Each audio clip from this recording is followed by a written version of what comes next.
Hello student, welcome in standard 7. Subject General Science. Chapter number 17. Name is Effect of Light. म्हणजेच प्रकाशाचे परिणाम. Let's recall. थोडं आठवा. When sun rays pass through a glass prism, what are the colors in the bond of the light seen on the other sides of the prism? Okay, glass prism याला मराठीमध्ये लोलक असं म्हणलं जातं, पण glass prism जो आहे तो असा त्रिकोणी आकाराचा असतो, साधारणतः असा त्रिकोणी. तर या त्रिकोणी म्हणजे काचेच्या तिन्ही बाजू असणारा, आणि तो जर सनलाईटमध्ये ठेवला म्हणजे जिथून सूर्यकिरण येतात त्या लाईनमध्ये जर हा ठेवला तर तेव्हा काय होतं बघा, त्याच्या दुसऱ्या बाजूला काय होतात, रेनबोचे जे 7 कलर आहेत तर ते तयार झालेले तुम्हाला दिसतात, हे सांगितलेलं आहे. तुम्ही किंवा दुसरं ग्लास प्रिझम ऐवजी एखादी कोणतीही काचेची वस्तू जर तुम्ही सनलाईटमध्ये धरली तर त्याच्यापासून आपल्याला वेगवेगळे कलर पाहायला भेटतात, हे याच्यामध्ये सांगायचे. You have learn that light is compose of several colours. तुम्ही म्हणजे प्रकाश हा अनेक रंगांनी बनलेला आहे हे तुम्हाला माहितीच असेल. You must have also seen the dust particles in a beam of sunlight entering the house through a small windows. तुम्ही गेल्या वर्षी एक उदाहरण पाहिलं होतं की घराच्या खिडकीमधून किंवा दरवाजा एखाद्या फटीमधून जो सूर्यप्रकाश बाहेर येत होता, त्या सूर्यप्रकाशामधून किंवा त्या फटीमधून दिसणारा जो आहे तर त्याच्यामध्ये तुम्हाला डस्ट पार्टिकल्स जे आहेत म्हणजे छोटेसे धुलीकण जे आहेत तर ते तुम्हाला त्याच्यामध्ये दिसतात. हे आपण लास्ट इयरला विथ एक्झाम्पल पाहिलं होतं. We switch on the headlamp of a car when we drive through a thick fog. thick fog म्हणजे दाट धुक्यातून गाडी चालवत असताना गाडीच्या समोरील दिवे लावले जातात. या दिव्यांचा प्रकाश जो तुम्ही कधी पाहिला आहे का?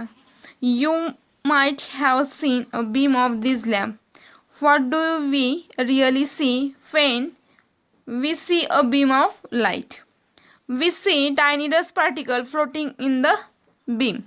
जेव्हा गाडी आपण एखादी 4 व्हीलर दाट धुक्यातून चालवतो आणि जेव्हा तो आपण त्याच्या लाईट्स ज्या लावलेल्या आहेत, हेडलॅम्प चालू केलेले आहेत, मग हेडलॅम्प चालू केल्यानंतर त्याच्यासमोर काय होतात, छोटे छोटे जे धुलीकण आहेत, डस्ट पार्टिकल्स, टायनी म्हणजे खूप सूक्ष्म डस्ट पार्टिकल त्याच्यासमोर फ्लोटिंग म्हणजे तरंगताना दिसतात. That is why we are able to see the beam of light. मग हे वेगवेगळ्या धुलीकण तरंगत असल्यामुळे आपल्याला प्रकाश जो आहे तो आपल्याला स्पष्ट दिसतो. We see a variety of shades of colours in early morning and evening sky. तर तुम्ही अवकाश निरीक्षण जर कधी करत असाल तर तुम्हाला अवकाश निरीक्षण करत असताना किंवा आपलं सकाळी सकाळी सूर्य उगवल्यानंतर आकाशामध्ये कसा कलर दिसतो किंवा दिवस मावळल्यानंतर किंवा इव्हिनिंग टायमिंगला तुम्हाला सूर्यप्रकाश कसा दिसतो हे ऑब्झर्वेशन करायचे. In the photograph taken from the space by satellite the earth appears to bluish. What is the cause of all these effects. म्हणजे हे स्पेस बाय सॅटेलाइट्स जे आहेत म्हणजे उपग्रह, म्हणजे पृथ्वीने किंवा पृथ्वीची जी दुसऱ्या उपग्रहावरून जे छायाचित्र काढलेले आहेत तर त्याच्यामध्ये आपली जी अर्थ आहे ती ब्लूइश कलरची दिसलेली आहे. हा सर्व कशाचा परिणाम असेल बरं, तर हे आपल्याला पाहायचं आहे आता पुढं. तर इथं या ठिकाणी स्कॅटरिंग ऑफ लाईट हे सांगितलेलं आहे. स्कॅटरिंग ऑफ लाईटला त्याला प्रकाशाचं विकिरण असं म्हणलं जातं. हे आपण उदाहरणाच्या साहाय्यानं बघणार आहोत. ट्राय दिस, करून पहा. All the experiment using laser rays should be done under the supervision of the teachers. तर तुम्हाला हा सगळे जे हे प्रयोग करणार आहे तर तो लेझर रेज जो आहे तर लेझर किरणांचा वापर करून हा आपला प्रयोग करायचा आहे. तर त्याच्यासाठी साहित्य काय लागते बघा. ग्लास बिकर म्हणजे काचेचे एक भांडं, नंतर डायोड लेझर म्हणजे लेझर पॉइंटर. तुम्ही यात्रेमध्ये किंवा दुकानात कुठेही तुम्हाला भेटते बघा, बॅटरी असते छोटीशी आणि पॉईंटचाच एक उजेड पडतो, त्याला लेझर बॅटरी असं म्हणलं जातं किंवा लेझर पॉइंटरसुद्धा तुम्ही म्हणू शकता. नंतर वॉटर घ्यायचे, milk powder, spoon and dropper. आता प्रोसिजर काय आहे बघा. Take a clean water in a glass beaker. एक ग्लास बिकरमध्ये स्वच्छ पाणी घ्यायचं आहे. Pass a beam laser rays through it. तर आता याच्यामधून लेझर किरण काय करायचे आहेत, सोडायचे आहेत. आकृतीमध्ये कसं दाखवलं आहे त्यानुसार सोडायचे आहेत. Check whether the beam is seen in the water. तर आता हे प्रकाशझोतामध्ये आपण हे प्रकाश किरण सोडलेले आहे. तर आता काय दिसतंय तुम्हाला बघायचं आहे. नंतर पुढे बघा काय सांगितलंय. Now use the dropper to add a few drops of milk to the water and stir. आता या ठिकाणी तुम्हाला काय सांगितलंय, दुधाचे काही थेंब या पाण्यामध्ये टाकायचे आहेत आणि ते स्टर करायचे म्हणजे व्यवस्थित हलवायचं आहे. The water will be seen to have become slightly टर्बाइड.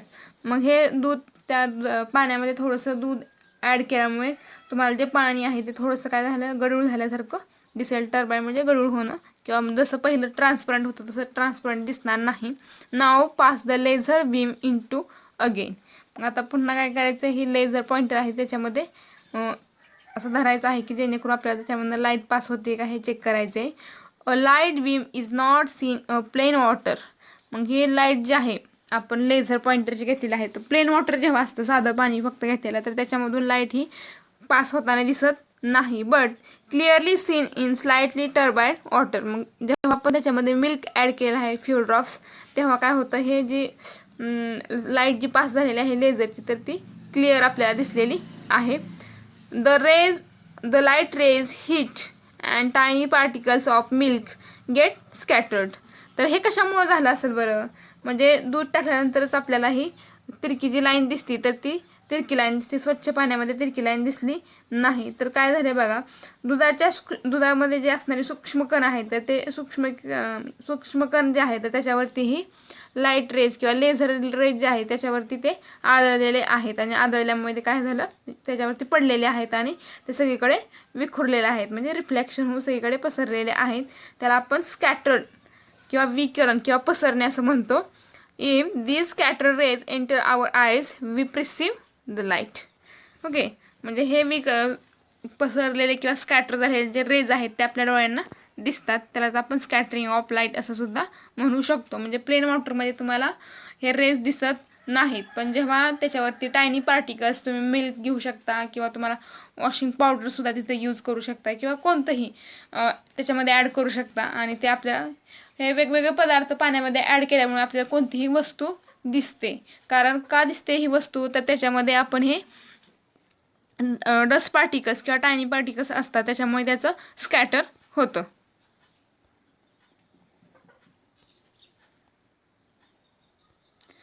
Next page, इथं सुद्धा आपल्याला एक ॲक्टिव्हिटी करून बघायला सांगितलेली आहे.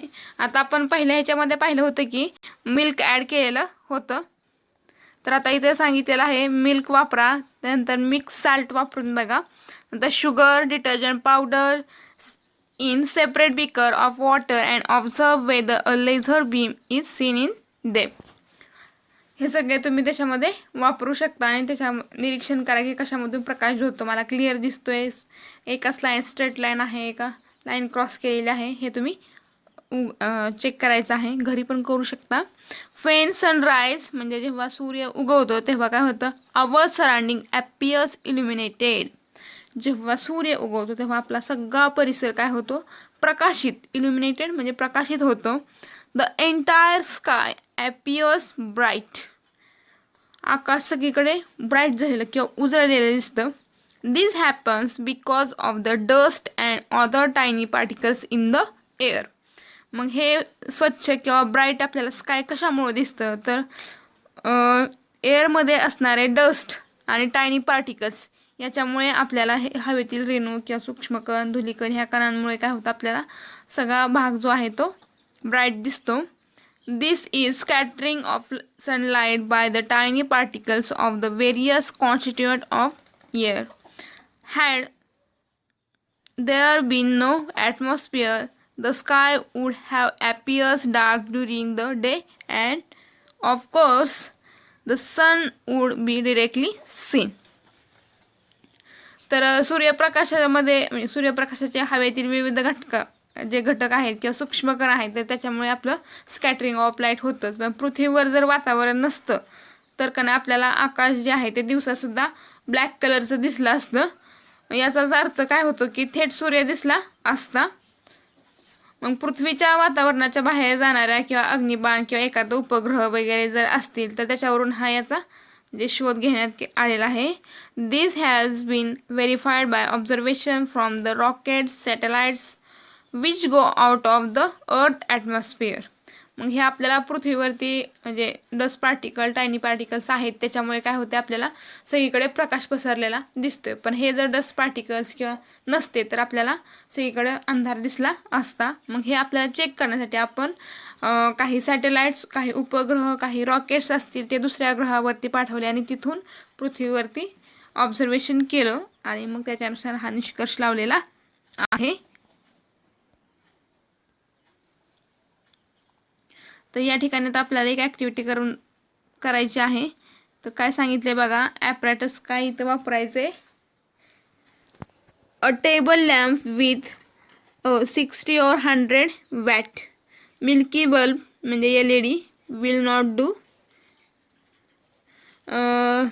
दुधी बल्ब किंवा पांढऱ्या रंगाचा जो असतो तो LEDचा नाही दुसरा 60 किंवा 100 वॅटचा वापरायचा आहे. नंतर टेबल लॅम्प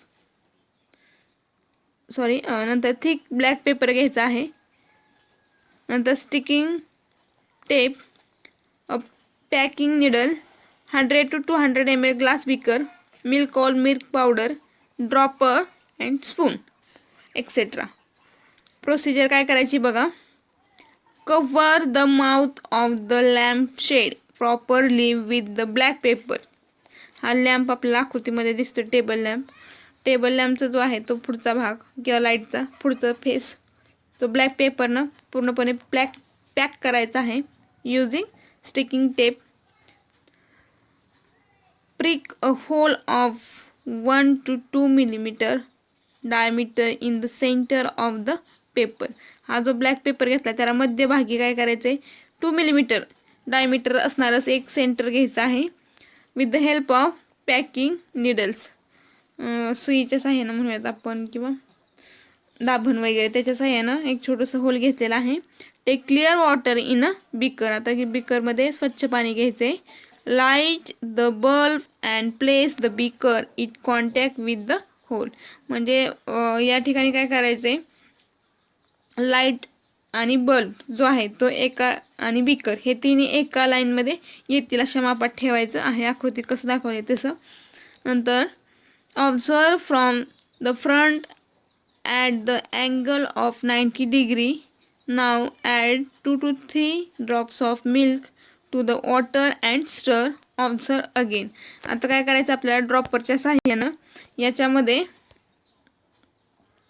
थोडंसं मिल्क ॲड करायचं आहे. मिल्क ॲड केल्यानंतर 90 degrees मधून याचं निरीक्षण करायला सांगितलेलं आहे. म्हणजे समोरून किंवा असं आकृतीमध्ये दाखवलं आहे तसं निरीक्षण करायचं आहे. निरीक्षण केलं असता तुम्हाला काय जाणवते बघा. A few drops of milk may have to be added to make water turbines. म्हणजे दुधाचे काही थेंब पाण्यामध्ये टाकले असता पाणी काय होतं टर्बाईन म्हणजे खडूळ होतं. The blue tine is seen when observed along 90 degrees. मग काही थेंब दुधाचे टाकल्यानंतर 90 डिग्रीच्या कोनातून पाहिलं असं आपल्याला ब्ल्यूइश कलरच्या छटा म्हणूयात किंवा थोडं निळ्या रंगाचं दिसेल. This is the scattered blue light. तर त्याला हे विखुरलेले किंवा पसरलेले निळ्या रंगाचा प्रकाश असं म्हणू शकतो आपण. Because the blue light is scatter a red yellow light is seen from the front and the hole appear reddish. तर आपल्याला तांबडा किंवा पिवळा जो प्रकाश भेटतो किंवा दिसतो तो छिद्र ते तांबूस रंगाचं दिसायला सुरुवात होते. इम्पॉर्टन्स बघा. This experiment should be done in a dark room by small group of studies. हा प्रयोग करताना एखाद्या अंधारी खोलीमध्ये करायचा आणि छोट्या छोट्या गटांनी करायला सांगितलेला आहे. उर्वरित भाग नेक्स्ट लेक्चरला पाहूयात. थँक्यू.